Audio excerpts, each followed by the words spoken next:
Peter was a fisherman. We don't know really the extent of his formal education, but there are plenty of implications, especially in the book of Acts and through the Gospels, that he might have had more or less a minimum amount of formal education. Now, Jewish boys would have been fairly well educated through the synagogue. Whether or not he got the tremendous and deep education that most Jewish boys in that time period got, we don't know. We can assume that he probably did. And given the fact that in Capernaum, where Peter lived, and where archaeologists have confirmed, they have found what for all good reason is indicated to be Peter's home, was just a few steps from the ruins of the Jewish synagogue. It's hard not to make a connection there that Peter may have been educated within the synagogue. And basically what that meant, he was taught to read and write so that he could read and write the Old Testament scriptures. For many of the boys, Jewish boys in Peter's day, by the time they were bar mitzvahed, could quote word for word all 5 books of the Pentateuch: Genesis, Exodus, Leviticus, Numbers, and Deuteronomy, by age 13. Can you imagine? So, in some ways, I think Peter was uneducated in comparison to those who had been brought up in the urban setting of Jerusalem, or the even more astute setting of Alexandria. But why am I saying all this about Peter the fisherman? Well, because Peter the fisherman kind of emerges in what we have been looking at in 2 Peter chapter 2. This is not a delicate academic approach. Look at beginning in verse 13. He's talking about folks that he had identified already as people.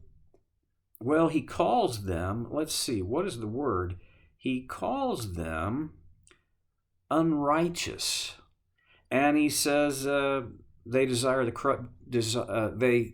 follow the corrupt desire of the flesh, and they despise authority. And then he goes on to say they're bold and arrogant. They blaspheme things they don't really have knowledge of, matters they don't understand, and that they are like unreasoning animals, creatures who were born only to be destroyed. And then he says, they too will perish. This is in verse 13. They will be paid back with harm for the harm they have done. What harm had they done? Well, they had projected an unreasonable and ungodly example of life. And we looked, one of the last things we looked at last time was the fact that now Peter was not talking about the world out there. He's talking about people within the church.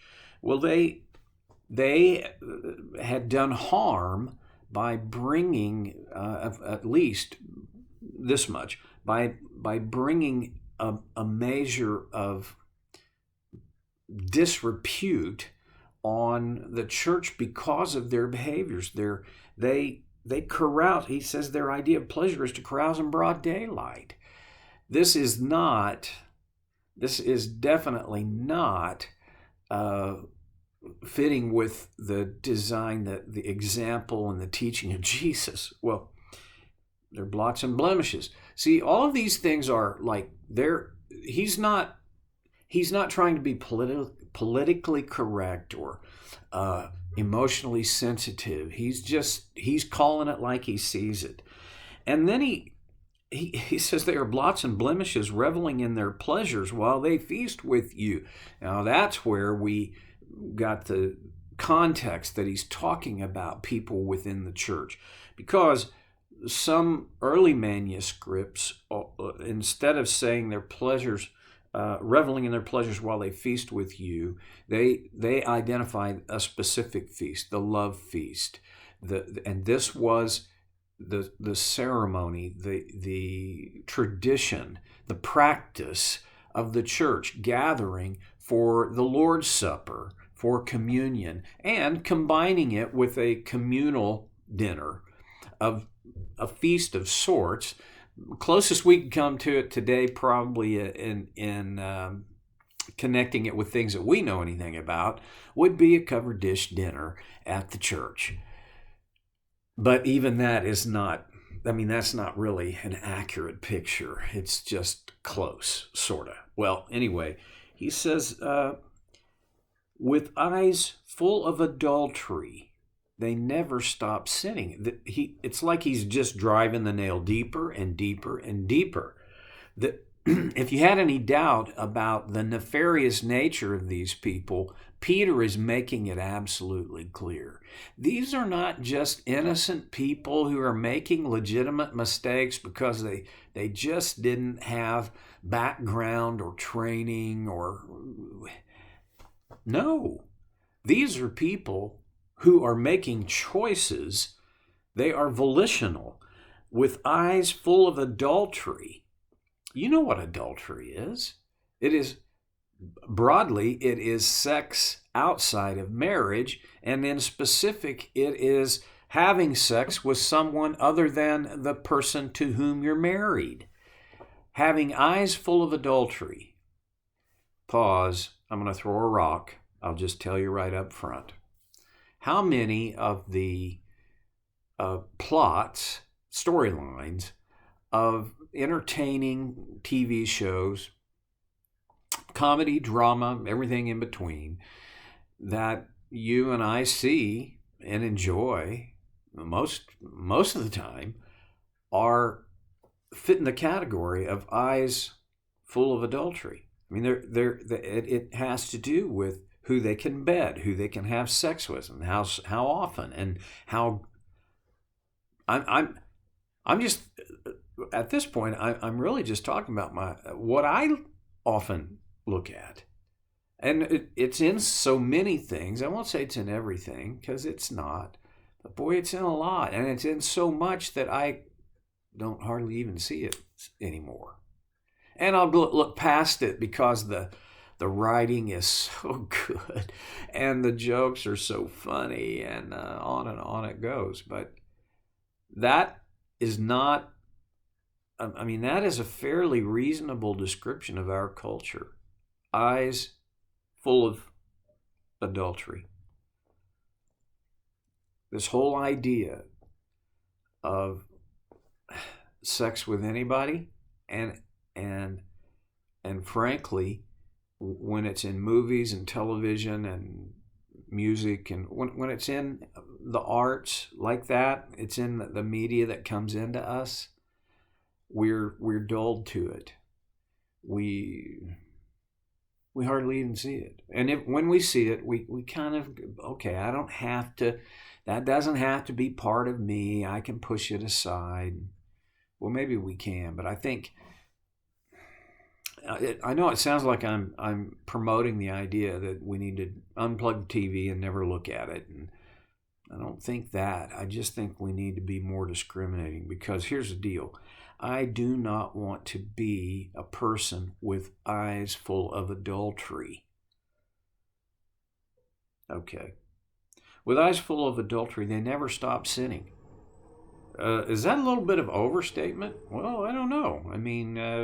Probably. It's probably hyperbole. But it's easy to see that what he was saying is their lifestyle sets them up to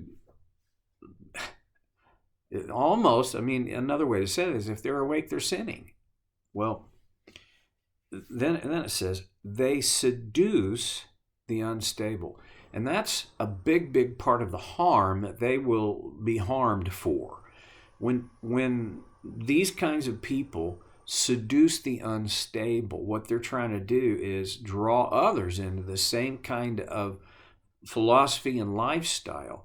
And that my friends, is an incredible harm. And really, the unstable are the most susceptible to this kind of seduction. Another pause.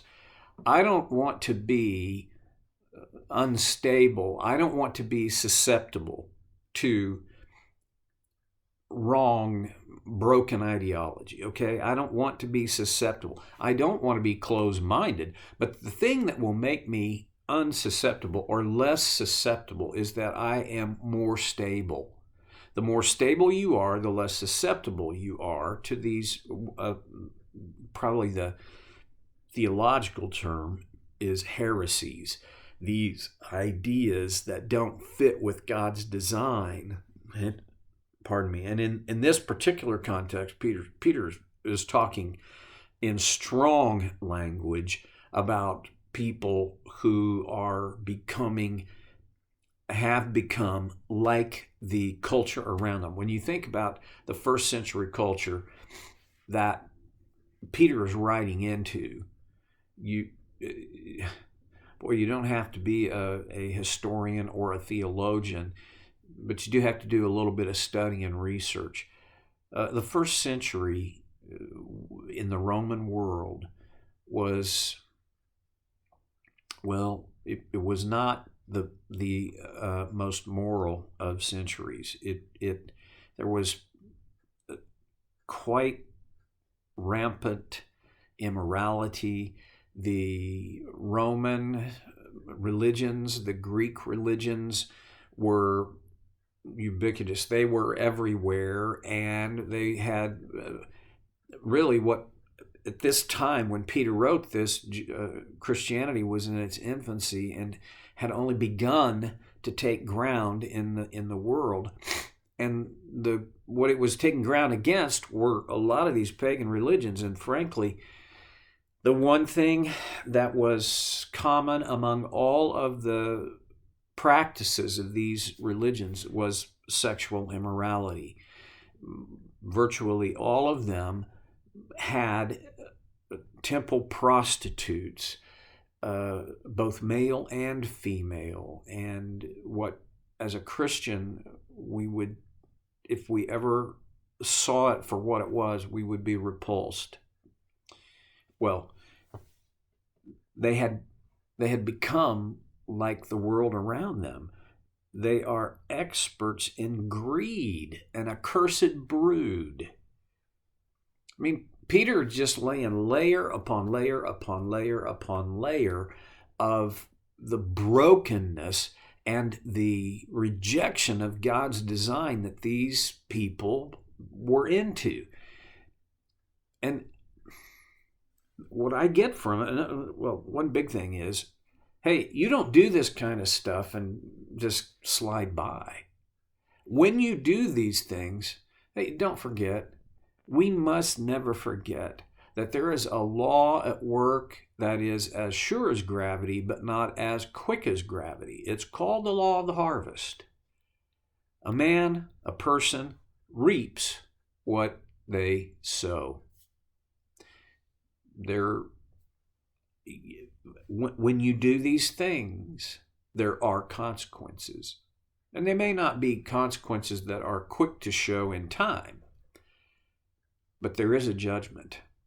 And the ultimate consequence for these kinds of things will happen when the hammer falls, when God judges. Peter says they're an accursed brood. And that is, I mean, basically what he's saying is they're disgusting, with phrase after phrase after phrase. And then in verse 15, a little bit of a summary. They have left the straight way.